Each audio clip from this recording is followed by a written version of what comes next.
Good morning. This is Father Stephen Kelly from St. John's Church in Detroit. We're continuing our series of daily morning meditations, where we generally look at one or another of the lessons that are assigned for morning or evening prayer, what is known as the daily office lectionary. Today, for Tuesday, let's take a look at the lesson that's assigned for morning prayer. We actually began yesterday the book Genesis, right? The first book of the scriptures, and it begins with the creation. So we're actually going to jump in now to the middle of creation, chapter 1, verse number 20. And God said, "Let the waters bring forth abundantly the moving creatures that hath life, and fowl that may fly above the earth in an open firmament of heaven. And God created great whales and every living creature that moveth, which the waters brought forth abundantly after their kind, and every winged fowl after his kind. And God saw that it was good. And God blessed them, saying, Be fruitful and multiply, fill the waters and the seas, and let the fowl multiply in the earth." And the evening and the morning were the fifth day.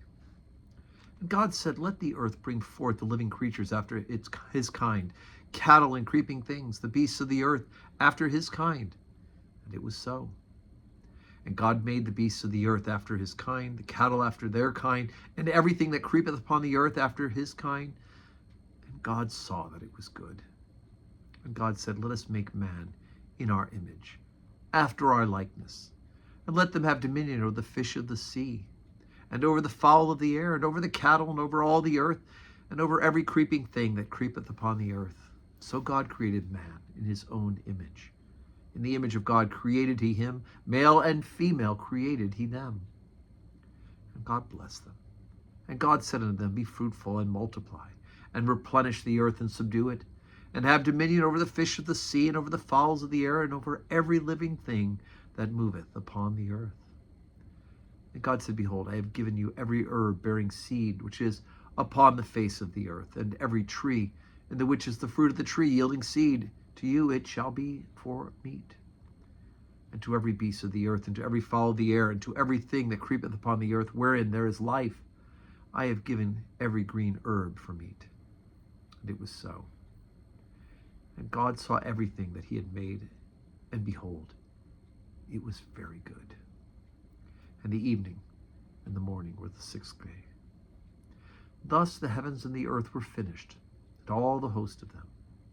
And on the seventh day God ended his work which he had made, and he rested on the seventh day from all work which he had made.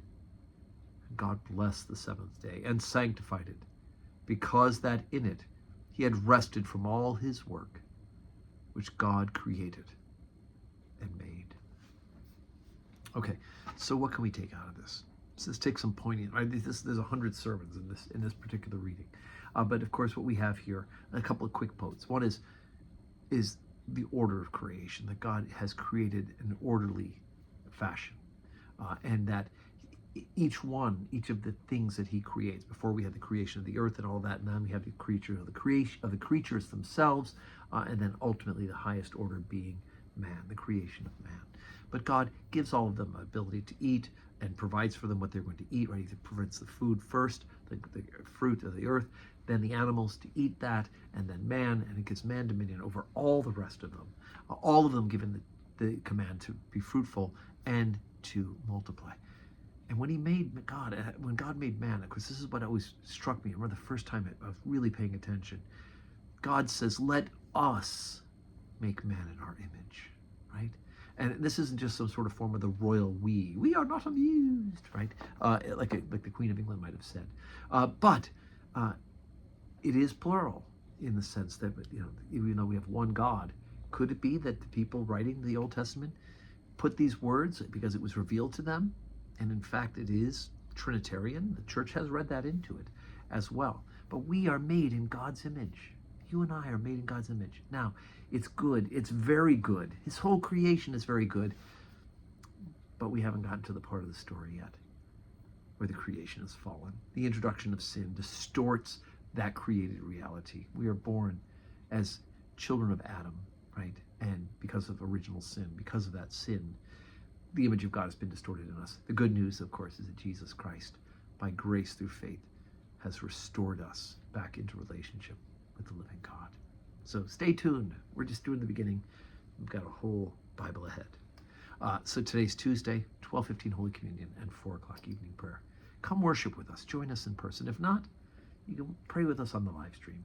And may God grant you a Tuesday that is full of blessings.